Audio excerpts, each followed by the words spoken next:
Hello friends, स्वागत है आप सभी लोगों का हमारे चैनल कुक स्टडी में। मैं कमल बेस्ट। इस वीडियो के माध्यम से दोस्तों आपके यहाँ पर कराऊंगा आर्मी जनरल साइंस का पार्ट नंबर 38। यानी दोस्तों यहाँ पर आपको मिलेगा सामान्य विज्ञान का भाग नंबर 38। इससे पहले दोस्तों आपको 37 पार्ट्स कराए जा चुके हैं। यदि आपने पिछले वाले भागों को ना देखा हो तो आप ज़रूर देख लें, ताकि यहाँ तक कि क्वेश्चन आपके तैयार हो जाएँ। तो आज के क्वेश्चन को शुरू करते हैं। आराम से आप कॉपी और पेन निकालेंगे और जो भी क्वेश्चन यहाँ पे देखता है दोस्तों, सारे क्वेश्चन को इत्मीनान से आप नोट करेंगे।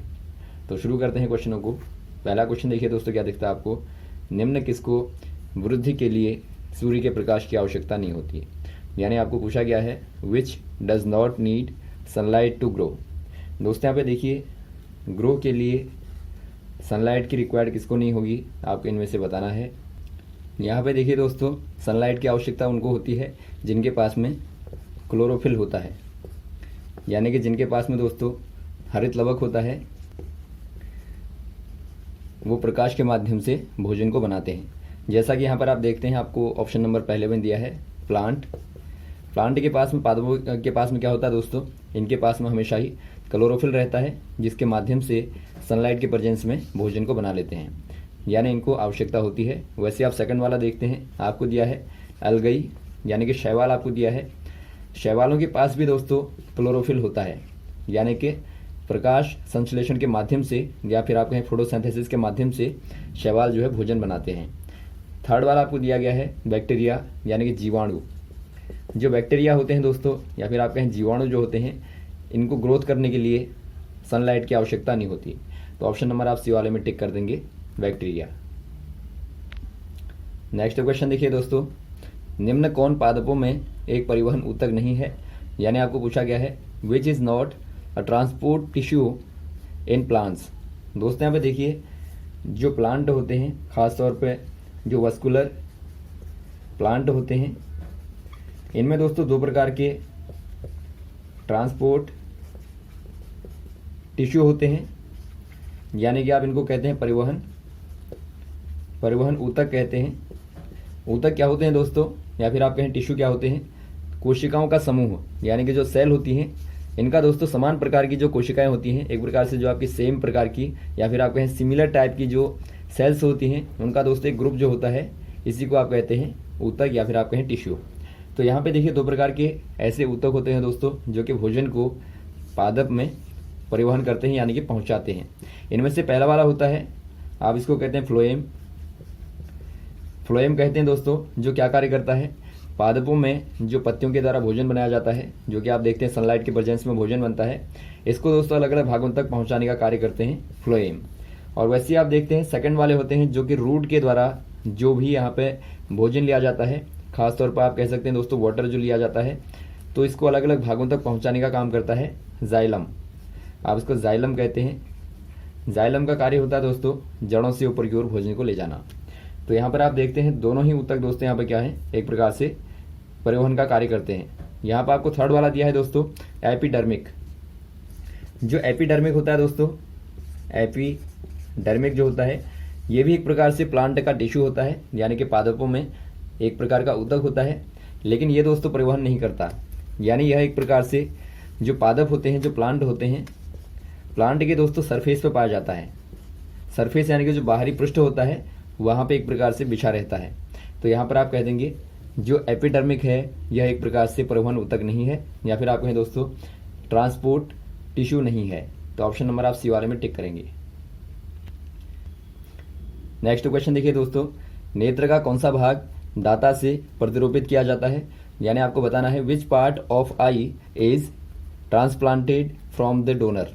दोस्तों यहाँ पे देखिए, जो आँख होती है, इसका कौन सा वाला पार्ट आपको बताना है कि ट्रांसपोर्ट किया जाता है, यानी कि ट्रांसप्लांटेड किया जाता है, या फिर आप कहें दोस्तों प्रतिरोपित किया जाता है।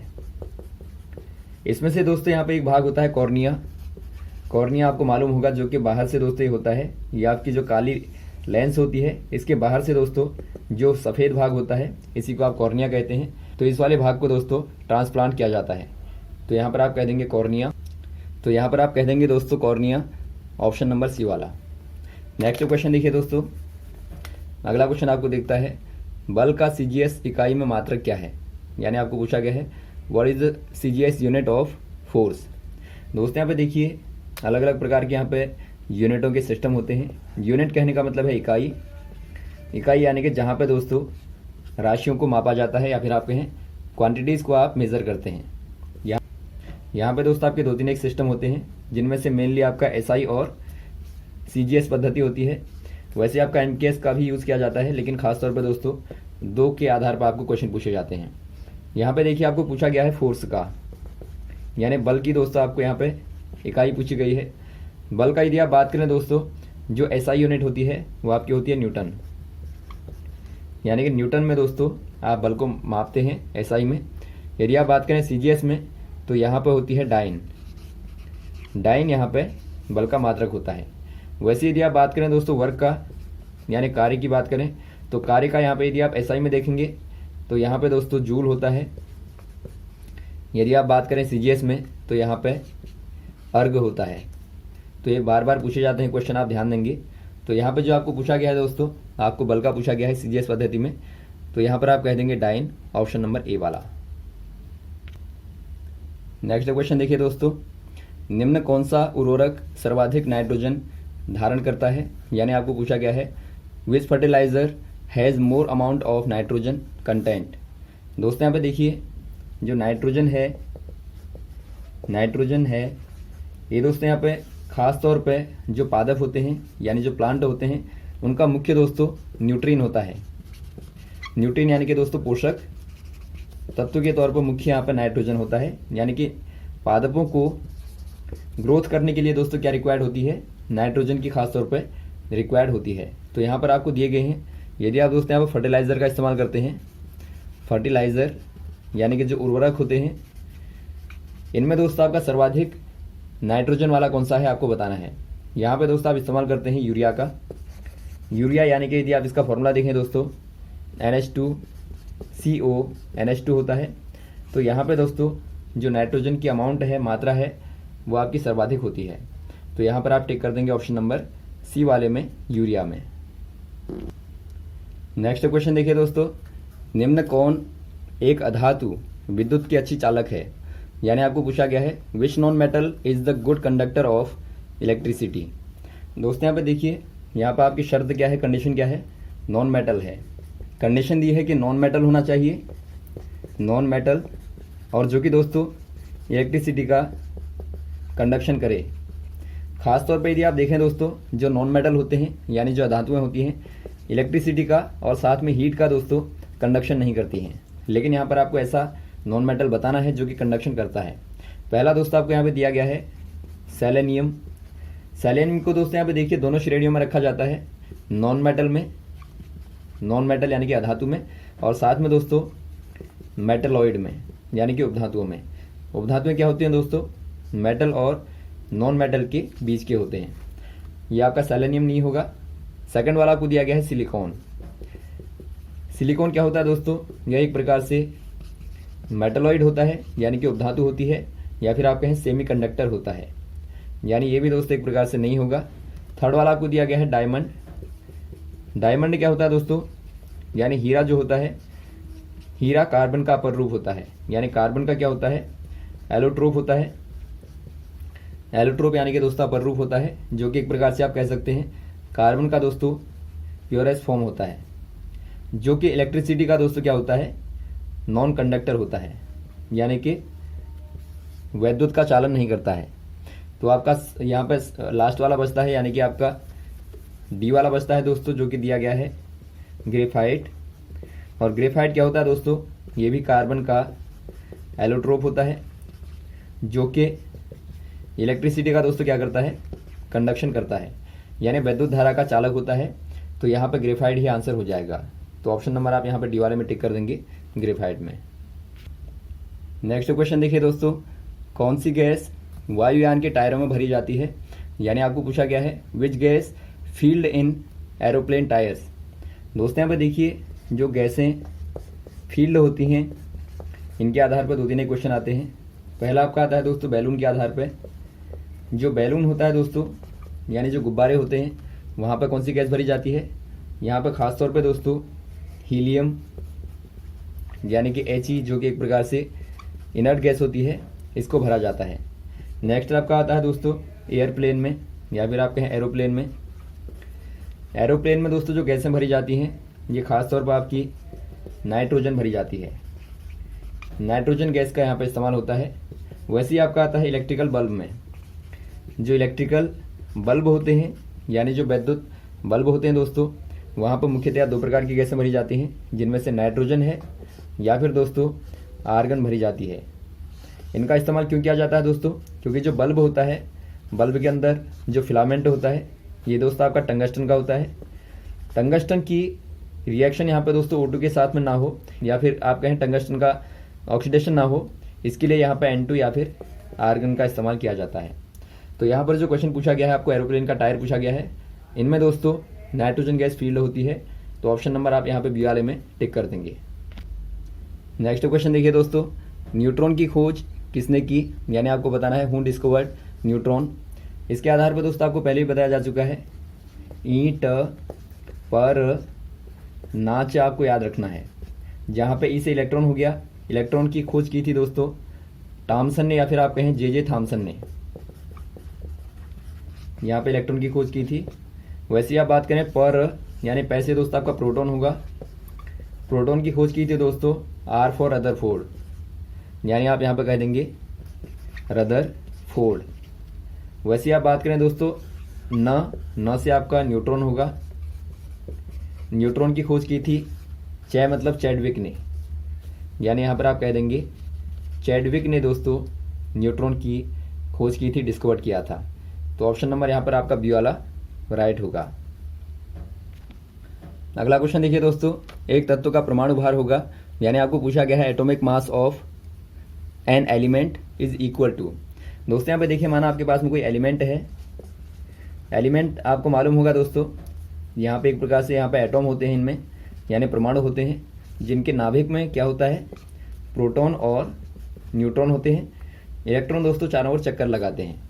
यदि आपको बात करनी है दोस्तों एटॉमिक मास की, तो एटॉमिक मास इक्वल टू होता है नंबर ऑफ प्रोटॉन और प्लस नंबर ऑफ न्यूट्रॉन। यानी दोस्तों यहाँ पर नाभिक में जितने भी प्रोटॉन और न्यूट्रॉन होंगे उन्हीं के समीशन को दोस्तों आप क्या कहते हैं, एटॉमिक मास कहते हैं। यहाँ पे देखिए इलेक्ट्रॉन बहुत ही हल्का होता है, इसीलिए दोस्तों यहाँ पर आप इनको काउंट नहीं करते हैं। तो यहाँ पर आप कह देंगे ऑप्शन नंबर कौन सा हो जाएगा। आपको देखिए सी वाला दिया गया है दोस्तों, sum of mass of proton and neutron. तो ऑप्शन नंबर आप यहाँ पे सी वाले में टिक कर देंगे। अगला क्वेश्चन देखिए दोस्तों, विटामिन्स आर सोल्यूबल इन, यानी कि जो विटामिन होते हैं, विटामिन जो होते हैं दोस्तों ये सोल्यूबल किन में होते हैं आपको बताना है। आपको मालूम होना चाहिए दोस्तों 2 प्रकार के विटामिन होते हैं, एक आपके वाटर सोल्यूबल होते हैं, यानी कि दोस्तों जल में विलय होते हैं, दूसरे आपके फैट में सोल्यूबल होते हैं, यानी कि दोस्तों वसा में घुलने वाले होते हैं। जिनमें से वाटर वाले होते हैं दोस्तों विटामिन बी और विटामिन सी, यानी दोनों क्या हैं दोस्तों, ये आपके वाटर सोल्यूबल हैं। और जो बच्चे वाले हैं यानी कि ए है या फिर आप कहें दोस्तों डी है या के है, ये सारे क्या हैं, वसा में यानी कि फैट में सोल्यूबल होते हैं। तो यहाँ पर आप टिक कर देंगे ऑप्शन नंबर डी वाले में, ए और बी दोनों दोस्तों यहाँ पर होते हैं। नेक्स्ट क्वेश्चन देखिए दोस्तों, पी ऑर्बिट के द्वारा अधिकतम कितने इलेक्ट्रॉन धारण किए जा सकते हैं, यानी आपको पूछा गया है the maximum number of electrons that can be contains या फिर आप कहें एकोमोडेटेड बाय पी ऑर्बिट। दोस्तों यहाँ पे देखिए ऑर्बिट जो हैं, ऑर्बिट यानी कि दोस्तों जो शैलें होती हैं बाहर से एटॉम के, यहाँ पे देखिए एटॉम यहाँ पे है, न्यूक्लियस है, बाहर से दोस्तों ये शैलें हैं, और शैलों के पास में दोस्तों सब शैलें होती हैं। जो सब शैलें हैं उनके पास में दोस्तों ऑर्बिट होते हैं। तो ऑर्बिटों में यहाँ पे देखिए आपका एस ऑर्बिट आता है पहला, बाद में आपका पी ऑर्बिट आता है, ये पी ऑर्बिट है, बाद में दोस्तों आपका डी ऑर्बिट आता है। यहाँ पर आप देखेंगे 1 2 3 4 5 खाने होते हैं, और बाद में दोस्तों आपका एफ ऑर्बिट आता है जहाँ पे 7 खाने होते हैं। अब यहाँ पे देखिए यदि आप बात करें जो एस ऑर्बिट है दोस्तों, यहाँ पर मैक्सिमम 2 इलेक्ट्रॉन आते हैं। वैसे आप बात करें पी ऑर्बिट की, तो यहाँ पर मैक्सिमम कितने आएंगे, 2 2 4 और 2 6, यानी यहाँ पर मैक्सिमम दोस्तों 6 इलेक्ट्रॉन आते हैं। वैसे आप डी की बात करें तो डी के पास में 5 खाने होते हैं, तो यहाँ पे कितने आएंगे, 5 दूनी 10 इलेक्ट्रॉन दोस्तों यहाँ पे आएंगे। और वैसे आप एफ की बात करें तो वहाँ पे 14 आएंगे। तो आप ये चारों को ही याद रखेंगे, बार बार इनके आधार पे क्वेश्चन आता है। तो यहाँ पे जो पूछा गया है दोस्तों आपको पी ऑर्बिट का पूछा गया है तो आप टिक कर देंगे ऑप्शन नंबर बी वाले में। यहाँ पर अधिकतम दोस्तों 6 ही भरे जाते हैं, तो आप बी वाले में टिक करेंगे। नेक्स्ट क्वेश्चन देखिए दोस्तों, एक एल्यूमिनियम समस्थानिक में 13 प्रोटॉन, 13 इलेक्ट्रॉन तथा 14 न्यूट्रॉन हैं, तो इसका द्रव्यमान संख्या क्या होगी। यानी आपको पूछा गया है an aluminium isotope consist of 13 protons, 13 electrons and 14 neutrons, its mass number is. यानी आपको दोस्तों यहाँ पर एल्यूमिनियम का एक समस्थानिक दिया है, यानी आइसोटोप दिया है। आइसोटोप क्या होते हैं दोस्तों, जिनके एटॉमिक मास आपके सेम होंगे, लेकिन नंबर दोस्तों यानी एटॉमिक नंबर क्या होता है, अलग अलग होता है। तो ये आप ध्यान देंगे, यहाँ पे इनको दोस्तों आप आइसोटोप कहते हैं। अब यहाँ पे देखिए दोस्तों, यदि आप बात करें एल्यूमिनियम का, आपको यहाँ पे आइसोटोप दिया है। यहाँ पे नंबर ऑफ जो इलेक्ट्रॉन है वो आपको दिया है 13, नंबर ऑफ प्रोटॉन वो आपको दिया है 13, नंबर ऑफ न्यूट्रॉन ये दोस्तों आपको दिए हैं 14। तो आपको बताना है मास नंबर क्या होगा। मास नंबर दोस्तों आपको बताया जा चुका है। जो मास नंबर होता है ये आपका नंबर ऑफ प्रोटॉन और प्लस नंबर ऑफ न्यूट्रॉन होता है। तो यहाँ पर आप देखते हैं दोनों को आप ऐड कर देंगे तो 13 + 14 इक्वल टू क्या हो जाएगा, ये दोस्तों आपका 27 हो जाएगा। यानी कि 27 यहाँ पर क्या हो जाएगा, मास नंबर हो जाएगा। तो ऑप्शन नंबर दोस्तों आप सी वाले में टिक करेंगे 27 में। तो यहाँ तक कि क्वेश्चन को तैयार करें दोस्तों। उम्मीद है आपको क्वेश्चन अच्छे लगे होंगे और भी इस प्रकार की वीडियोज़ आपको लगातार बताते रहेंगे। हमारे साथ भी बने रहेगा। Okay, thanks. जय हिंद, जय भारत।